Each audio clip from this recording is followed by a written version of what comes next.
Coucou les amis, on continue maintenant dans le cadre toujours de ce chapitre avec un nouveau thème, les quadrilatères inscriptifs. Dans le cadre de cette vidéo, nous allons donc expliquer de fond en comble cette notion sur les quadrilatères inscriptifs, ce qu'il faut retenir et comment les appliquer.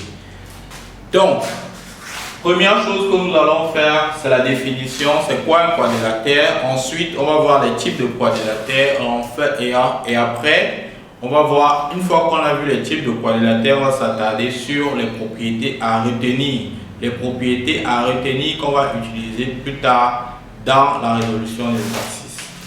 Un quadrilatère, donc pour commencer, en fait, c'est tout simplement une figure de 4 points non alignés. Aussi simple. Vous avez 4 points comme ça. Ils représentent ce qu'on appelle un quadrilatère. Donc, un quadrilatère est une figure de 4 points. Aussi simple, comme ça. Maintenant, dans la famille des quadrilatères, pour ce chapitre, nous avons des quadrilatères croisés de façon générale et des quadrilatères convexes. Bien évidemment, quelqu'un peut dire exemple le trapèze. Le trapèze est un quadrilatère particulier.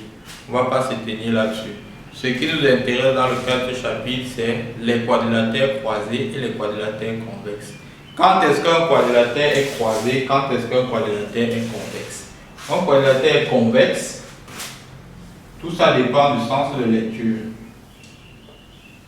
Si je veux déterminer dans ce quadrilatère, on peut ressortir un quadrilatère convexe. Également, on peut ressortir un quadrilatère croisé. Tout dépend du sens de lecture. Si je dis par exemple ABCD, il est comme ça. Ça veut dire que pour tracer le quadrilatère, deux traits ne se coupent pas. Un quadrilatère est convexe lorsque deux segments ne se coupent pas pour pouvoir tracer le quadrilatère. S'il ne se coupe pas, on dit qu'il est convexe. S'il se coupe, on dit qu'il est croisé. Quand je regarde ABCD, voilà mon quadrilatère. C'est un quadrilatère que lorsqu'on le trace, aucun des segments ne se coupe. Voilà, on parle de ABCD. Mais par contre, si je dis par exemple ADBC, ADBC, ça veut dire que si je veux tracer ça, je vais essayer de faire ça en noir, que vous comprenez. Le quadrilatère ADBC, vous voyez que forcément ADBC, ADBC. Donc le quadrilatère vont se couper. Quand ça se coupe, on parle là de quadrilatère croisé. Donc, tout dépend du sens de lecture. Maintenant, on progresse. On nous demande, quand on parle des angles opposés, si j'ai mon quadrilatère convexe, comment je vous définis, comment reconnaître lorsque deux angles sont opposés? Si le quadrilatère est croisé, comment reconnaître deux angles opposés? Dans ma première figure, le quadrilatère, si je veux le lire, je vais lire par exemple A, B, C, D. A, B, C, D. Ça, c'est un quadrilatère croisé. On va dire quadrilatère croisé. Maintenant, je veux déterminer deux angles opposés dans ce quadrilatère. Dans ce quadrilatère, deux angles opposés, il y a l'angle-ci et l'angle là. Tout comme il y a l'angle du bas et celle-ci ici. Voilà deux angles opposés dans un quadrilatère croisé. Dans un quadrilatère convexe, je prends le cas du bas également. Le quadrilatère convexe, je vais parler de ADCB, est un quadrilatère convexe. ADCB est convexe. Si je veux maintenant trouver deux angles opposés, il y a l'angle-ci qui est d'abord l'angle B. Cet angle est opposé à celui-ci. Il y a l'angle-ci que je vais noter 2 bas est opposé à celui-ci. Donc les angles B et D sont deux angles opposés du quadrilatère convexe. Les angles A et C également sont deux angles opposés du quadrilatère convexe. Donc voilà les petites définitions qu'il faut maîtriser. Savoir reconnaître deux angles opposés dans le cadre d'un quadrilatère croisé, tout comme dans le cadre d'un quadrilatère convexe. Maintenant les propriétés. On dit que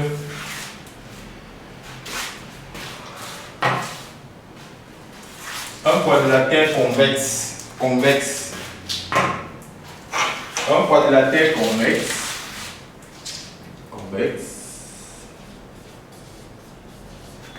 est inscriptible. Inscriptible veut dire inscrit dans un cercle, dont les 4 points, les 4 sommets du quadrilatère sont sur le cercle. Inscrit dans un cercle est inscriptible si et seulement si il possède 2 angles opposés supplémentaires. Un quadrilatère convexe est inscriptible si et seulement s'il possède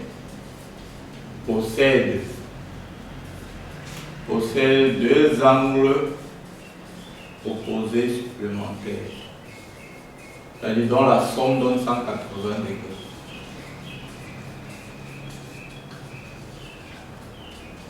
Voilà, comme je viens par exemple ici dans le cas du triangle ADCB. Dans le cas du quadrilatère ADCB, si B et D, la somme donne 180 degrés, le quadrilatère est inscriptible. Si A et C, la somme donne 180 degrés, le quadrilatère est forcément inscriptible. C'est ce qu'on veut dire. Maintenant, deuxième chose, un quadrilatère croisé est inscriptible si et seulement s'il possède 2 angles opposés de même mesure. 2 angles opposés de même mesure.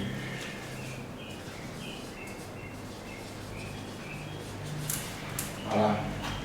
Donc, pour le cas des quadrilatères croisés, il n'est plus question de 2 angles opposés supplémentaires, mais 2 angles opposés de même mesure. Si j'ai un quadrilatère comme ceci, et que l'angle ci est égal à l'angle là, alors forcément le quadrilatère croisé là est inscriptible. Dernière propriété, il y a une dernière propriété très importante qui nous dit que si vous avez un quadrilatère, qu'importe sa nature, qu'il soit croisé ou convexe, s'il possède 2 angles opposés droits,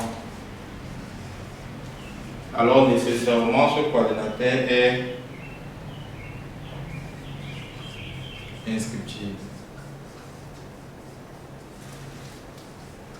S'il possède 2 angles opposés droits, alors nécessairement ce quadrilatère est inscriptible. Donc, voilà les 3 propriétés essentielles que l'on va toujours utiliser lorsqu'on vous demande par exemple de montrer qu'un quadrilatère est inscriptible.